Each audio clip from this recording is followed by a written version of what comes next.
کچھ خواب ایسے ہوتے ہیں جن کا کہتے ہیں کہ ان کی تعبیر ہی یہی ہے. فار ایگزامپل اگر خواب میں کچھ خون دیکھ لو, سانپ دیکھ لو, چھپکلی دیکھ لو, تو کہتے ہیں کہ یہ نیگیٹو چیزوں کی نشانی ہے. اس طرح کے کچھ خواب ہوتے ہیں جن کی اوتھینٹسٹی ہوتی ہے کہ یہ اچھی یا بری چیز کی نشانی ہے. بالکل ہوتا ہے 100%. لیکن جتنا تعبیر خواب کا علم تھوڑا بہت, میں کبھی I never claim to be the best one, I am just the ordinary one, لیکن جتنا کہ مجھے تھوڑا بہت آتا ہے, میں نے اس چیز کو پڑھا کہ صرف خواب میں چیزیں دیکھنے کا مطلب نہیں ہوتا, اس کو دیکھتے وقت آپ کی کنڈیشن کیا تھی. یعنی جب آپ خواب دیکھ رہے تھے, خواب میں روشنی تھی, خواب میں اندھیرا تھا, آپ نے جو رنگ دیکھے ہیں اس میں سے جو رنگ آپ کو یاد ہیں وہ برائٹ کلر تھے, وہ ڈل کلر تھے, ان کے امپیکٹ کیا ہوں گے. اس وقت جب آپ خواب دیکھ رہے تھے آپ کے اوپر ہیبت طاری تھی, اس کا امپیکٹ کیا ہوگا. ٹھیک ہے, ڈیفینیٹلی بیٹا. پھر اس کے بعد جو سب سے اہم چیز ہے, جب آپ خواب سے آنکھیں کھلتی ہیں آپ کی باڈی کی کنڈیشن کیا تھی, دیٹ میٹرز. اس سارے کو دیکھنے کے بعد تعبیر بیان کی جا سکتی ہے. بالکل. لیکن جو سب سے بڑا طریقہ جو خود سرور انبیاء سرکار ختمی مرتبت بادشاہ کونین نے بتا دیا ہے, میرے جیسے تو کسی بندے سے پوچھنے کی ضرورت ہی نہیں ہے. ایک لفظ میں سرور انبیاء سرکار ختمی مرتبت نے پوری دل میں تعبیر کا جو ہے وہ فصل لے. نماز پڑھو. اب نماز 2 نفل شکرانے کے پڑھ لیں یا 2 نفل حفاظت کے پڑھ لیں, سب کچھ ٹھیک ہو جائے گا. کسی سے پوچھنا کیوں ہے. رہ گی بات گائیڈنس, تو اپنے اندر سے من عرف نفسہ فقد عرف ربہ, جس نے خود کو پہچانا اس نے اللہ کو پہچانا. اگر آپ اپنے اندر سے اللہ کے نور سے مزین ہیں, آپ کو ضرورت ہی نہیں ہے. ہاں, آپ سارے مزین نہیں ہو سکتے, کو میرے جیسے بھی ہو سکتے ہیں, میں تو بہت زیادہ گناہ گار ہوں. اللہ تعالیٰ بس اپنی کرم کے سائے میں رکھے, میری تو اوقات حیثیت نہیں ہے, لیکن دنیا میں میرے سے سارے ہی نیک ہیں. تو ایک چیز زندگی میں بیٹا یاد رکھنا کہ اگر آپ اپنے اندر سے نوری نہیں ہے نا, آپ کی بیس, آپ کی فاؤنڈیشن اللہ کے ساتھ جڑی ہوئی نہیں ہے نا, تو آپ شیکن ہی رہیں گے, چاہے دنیا کے کسی مرضی مقام پہ چلے جائیں. اللہ کہتا ہے الا بذکر اللہ تطمئن القلوب, دلوں کا اطمینان صرف اللہ کے ذکر میں ہے اور کہیں. بے شک ایسا ہی ہے. اف یو ناٹ کنیکٹڈ, آپ پریشان ہی رہیں گے, پھر خوابیں پریشان ہی ہوں گے. ایک اور ذکر جس کا قرآن پاک میں آتا ہے, جس کا علامہ صاحب نے بہت زبردست, جس کے اوپر پورا ایک جو ہے وہ آرٹیکل ہے ان کا, اضغاث الاحلام. اضغاث الاحلام کے بارے میں کچھ لوگ کہتے ہیں کہ یہ جو ہے وہ پریشان خواب, پریشان جیسے نا خواب پریشان, یا اس کے بارے میں کہا ہے. لیکن اضغاث احلام پہ علامہ اقبال کا کانسیپٹ یہ ہے کہ سچے خواب, رویا صادقہ, اللہ جو دکھاتا ہے اپنے نور سے. اگر آپ نوری ہیں تو وہ سین آپ کے اوپر. ہمیں اپنی بھی اوقات حیثیت سمجھنی چاہیے نا. ہر بندہ یہ سمجھنے لگ جاتا ہے کہ مجھے فلاں بندے کے بارے میں خواب آیا تو میں اپنی, ہماری اوقات حیثیت ہے ہم اس وہ کائنات کے سب سے بڑے پروجیکٹر کی فلم اپنے سینے میں دیکھ سکیں. اپنا بھی تو پتہ ہونا چاہیے نا. بالکل. انسان سب سے بڑا جج اپنے آپ کا ہے نا. وہ کائنات کے مالک کی جو ہے وہ ڈیوائن گائیڈنس ہم اپنے سینے میں دیکھ رہے ہیں, ہماری اوقات حیثیت کیا ہے. پھر وہ جب دکھاتا ہے تو پھر یقین بھی دلا دیتا ہے. اس میں ایک اور چیز ہے, استدراج اسے کہتے ہیں, ٹھیک ہے, جس کو کچھ لوگ حلم بھی کہتے ہیں, اضغاث الاحلام سے. لیکن کہ بعض اوقات انسان کو خواب میں ظاہر میں کچھ چیزیں نظر آ رہی ہوتی ہیں کہ وہ بڑا نیک ہے, وہ بڑا پاک ہے, وہ فلاں جگہ تیر سیر کر رہا ہے, وہ فلاں جہان میں پھر رہا ہے, وہ یہ کر رہا ہے, اس کے پاس جنت ہے, وہ فلاں ہے.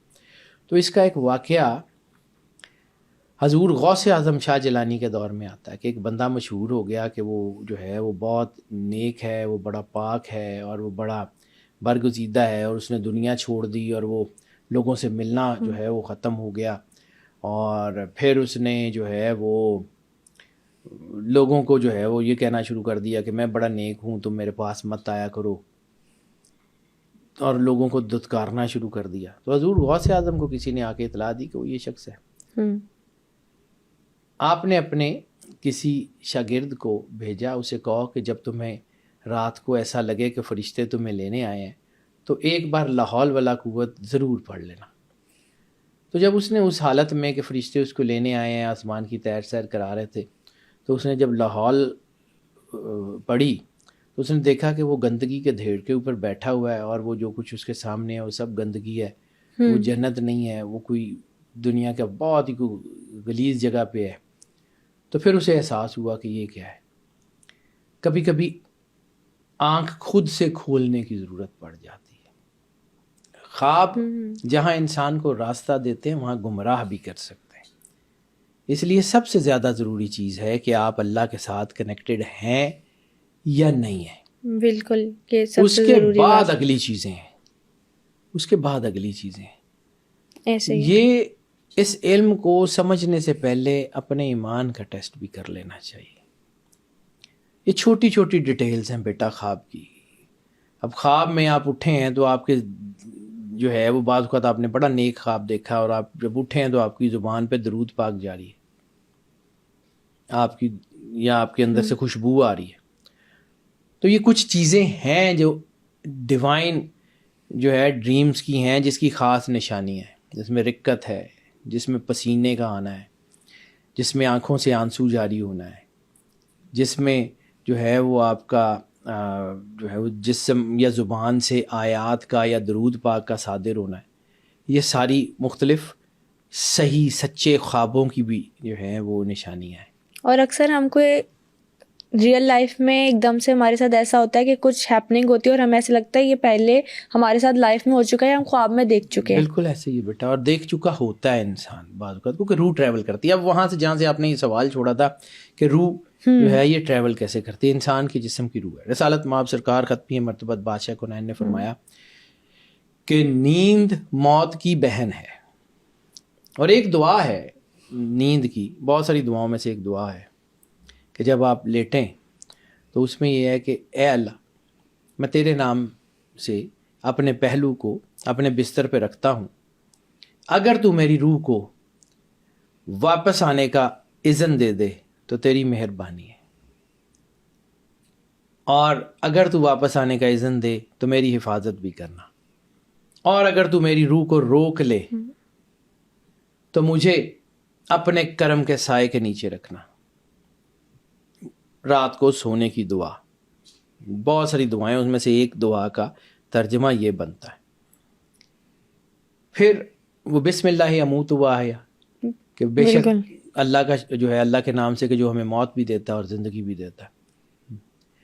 تو نیند موت کی بہن ہے. اب ایک اور چیز یہاں پہ سلیپ پیرالسس کا میں نے ذکر کیا تھا, وہ کیا ہوتا ہے اس کے بارے میں بھی ذکر کرتا ہوں. سلیپ پیرالسس جو ہے بیٹا, یہ جب روح انسان کے اندر سے, میں نے کہا نا کہ اس کی روحیں جب روح نکلتی ہے تو کسی روح کا تعلق سننے سے, کسی کا دیکھنے سے, جیسے میں نے ڈرائیورز کا ذکر کیا تھا کہ انسان کا سپر کمپیوٹر ہے, اس کے اندر بہت سارے ڈرائیورز ہیں جن کا کام ہے اسی روح کے مطابق اس کو گائیڈنس ملتی ہے. یعنی یہ جو جہاں پہ بالکل شروع میں پوڈ کاسٹ میں نے ذکر کیا کہ اللہ نے 7 آسمان بنائے, سورۃ طلاق کی آیت کا, اور ان سے ملتی جلتی 7 زمینیں, اور ان سب کے اوپر اللہ کا امر پہم یعنی مستقل طور کے اوپر اترتا رہتا ہے. یعنی کوئی زمین, کوئی آسمان, کوئی جہان جو ہے وہ اس کے نور سے کسی لمحے کے لیے بھی خالی نہیں ہوتا, اس کی کرم نوازی سے کسی لمحے کے لیے بھی خالی نہیں ہوتا. تو وہ جو انسان جو ہے وہ اس سینیریو میں جاتا ہے تو اس کا مطلب ہے کہ وہ اللہ سے جڑا ہوتا ہے. اب یہاں پہ آ کے جو جہاں پہ سکی سلطان بہو نے کہا تھا کہ اگر وہ ناسوتی دنیا میں جائے گی تو وہ پریشان خوابی ہوگی, اور وہ اگر روحانی دنیا میں جائے گی تو اس کا خواب سچا ہوگا. اب ایک کنڈیشن ہے, یعنی روح آپ کے جسم سے نکلی, اب پوری طرح نکلی بھی نہیں ہے, یا روح آپ کے جسم میں آ رہی ہے تو پوری طرح آئی بھی نہیں ہے. یعنی آپ جاگ بھی رہے ہیں, آپ سوئے ہوئے بھی ہیں, یعنی وہ ڈفرینٹ سلیپ کی سٹیجز ہیں. ٹھیک ہے بیٹا, وہ جس میں جو ہے وہ ایک آپ کی کیا کہ ریم جسے کہتے ہیں رینڈم آئی موومنٹ سلیپ, ٹھیک ہے, اس کے اوپر میں بعد میں بات کرتا ہوں. ابھی یہ بہت ساری چیزیں ہیں, یہ تو اس سے نوشن, اس کو کھولتے جائیں گے اور پتہ نہیں کہاں چلے جائیں گے, لیکن پریسائزلی اس کے اوپر رہتے ہیں.